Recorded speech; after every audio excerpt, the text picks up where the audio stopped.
The following is an exclusive presentation of the NCCU Sports Network. All right, we're here with North Carolina Central head coach Jerry Mack. Coach, if you could start off with a comment about the victory this past weekend at Savannah State. Very challenging win. You know, it's probably one of the toughest first quarters I've ever been involved in football. We were down 22 to nothing after the first quarter, and our team found a way to win the game. You know, I think we came back and scored 39 points, unanswered points. Just a testament to the resilience of this team, and it showed a lot about their character to not worry about what happened in the first 15 minutes of the football game, but to continue to fight through and finish the game strong. So, Coach, given what happened last Saturday, I assume you told your guys, let Morgan State go up 22 this coming Saturday? No, nothing like that. You know, if we get in a situation like that, it's going to be tough to come back against a team like Morgan State. Very talented football team, and I think our team understands right now what's at stake. You know, we're in a position where we have to win every game in order to have a chance at getting to share that championship or to win it outright this year. What's to say about your team's resilience to be able to withstand that 22-0 deficit and score 39 unanswered?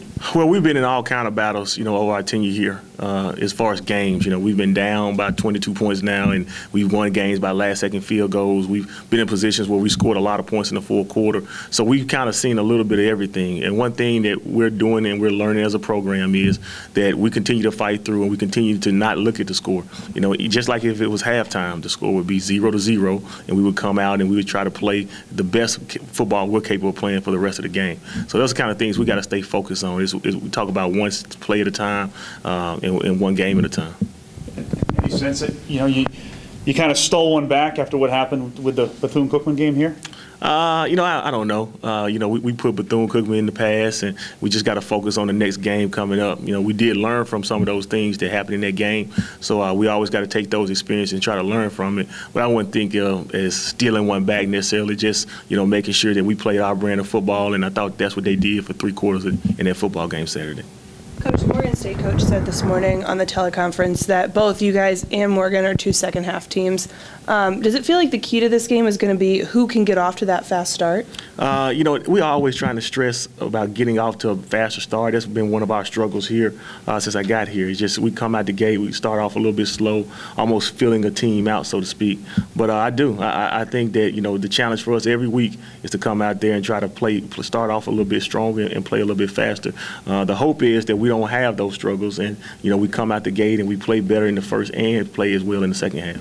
And last season, talking about last season, this season, you talked about how your team needs to close out games more. The last 2 games, you guys have closed out to get that win. Do you feel like your team's doing a much better job at that at this point? The last 2 weeks we have. You know, the last 2 weeks we find a way to win the game in the closing either seconds, or we find a way to close the game out in the second half the way it should be. So I think the challenge now is to start the game off the way it should be, and just come out the gate a little bit stronger and a little bit faster than we have in the past. Well, Coach, what do you think is the problem there of the starts? Have you put put a finger on it yet? Not exactly. You know, we're going to try some different things at practice throughout the week. We're going to try some different motivational tactics to try to get them focused a little bit more on at the beginning of the game.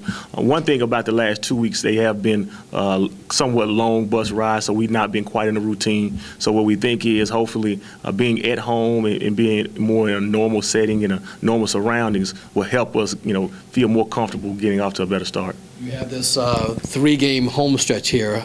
Just talk about how vital it is for your efforts here. Oh, it's great. You know, it's great. We've been on the road these 2 long bus ride trips the last 2 weeks to get around our fans, to get around our friends and alumni and people like that.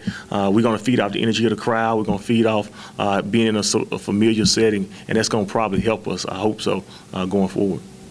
You guys lost to Morgan State last year, and that could have been the difference between winning the MEAC outright and just tying at the end. Do you talk about that with your guys at all heading into this game? We do. You know, we feel like, you know, we did everything that you had to do to win the football game. We let probably 7 plays get away, and those 7 plays at the end of the day were the difference between winning and losing the football game. So it's somewhat of let's try to make sure that we don't allow that to happen this year. But that was last year as well. They're a different football program, and we are too. So we just got to make sure that we go out there and whatever the case is on Saturday, we perform to the best of our ability.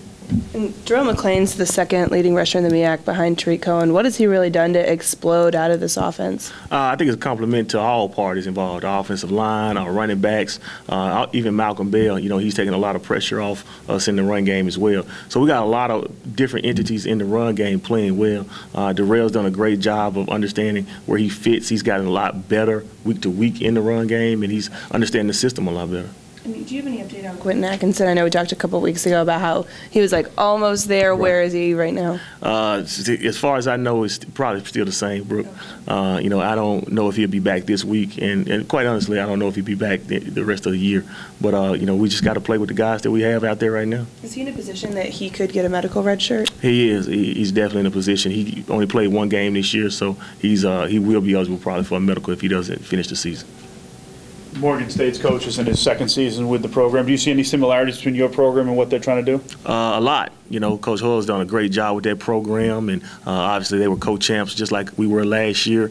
You see a lot of similarities as far as what we do offensively and defensively. They got a new defensive coordinator, and he's got a lot of experience and been a lot of different places. So, you know, you can see him building that program, and he's trying to do it the right way, just like all of us are trying to do.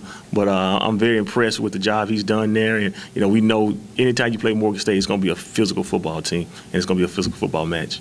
Given what happened last year in the MEAC with, you know, the tiebreakers and everyone kind of, you know, that big log jam, do you tell your guys at all about maybe having a bit of a playoff mentality? Like, it is one game at a time, but you know, you got to take care of business if you want to get to where you want to go. Oh, it's a one-game elimination. You know, we're in a position right now after the situation with North Carolina A&T and Bethune.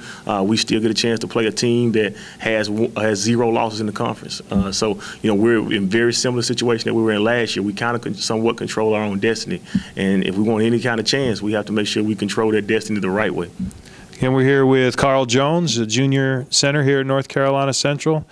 The North Carolina Central squad right now has the #1 rushing offense in the conference. And, of course, while everybody wants to look at Malcolm Bell and Darrell McClain and Ramon Simpson, I'm sure you know that it all comes down to that offensive line work, right?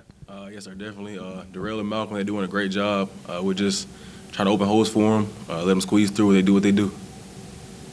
Just how big of a source of pride is it, though, when you can say that you can boast the #1 rushing offense in the conference as an offensive lineman, as one of the leaders out there? Just how much pride do you get from that? We take a lot of pride in it. We don't get a lot of accolades. When you sign up to be offensive lineman, you don't want the glory or the fame. You just do your job, do the dirty work, and hope the guys behind you get it done. And that's what they're doing. And when they get recognition, we take it as our recognition. What was it like on the sidelines last Saturday, down 22-zip early? I mean, you know, what were you guys talking about? Did you know that you were confident you could get back in the game? You know, just talk about the sidelines. The first quarter was crazy. It was 16-0 before we touched the field, so it was a different type of feeling. We knew if we stuck to our game plan, came out physical and fast, we'll be able to get back in the game. And the scheme the coaches put together, as long as we execute, I don't think anybody can stop it. So what can you pinpoint as the reason for your slow starts, as Coach was alluding to a few minutes ago? Like he said, we're coming out kind of, I wouldn't say lackadaisical, but we're just feeling people out instead of coming out and throwing the first punch, I would say. This week we plan on coming out fast, physical, and trying to score in the first drive, something we haven't done all season. I read that there's music playing during the first quarter in the game, like on and off. Like, what was that? Like, what kind of went on there? The first play went out on the field. It wasn't a band like it normally is. It's like it was a PA system, and what I was told was the guy cut it on and just left. So it was like 5 minutes. It was just we're standing there waiting on it to get turned off, and they finally threw the flag and the game went on. Did it feel like it was kind of like an NBA game, like they wanted you to like play during music or something? I'd never been in that situation before. It was new. We just started talking to the other team. Really, it was just kind of just chilling. Can you talk about how big of an opportunity you guys have here now? You've been on the road the past couple of weeks. You got 3 straight games at home. It's definitely a big opportunity. We take pride in protecting the nest. We don't take prisoners in our own home. We're trying to go. Let me see. We got 3 games, so 3 at home. That's it. 3 at home, 3-0 at home for the rest of the season.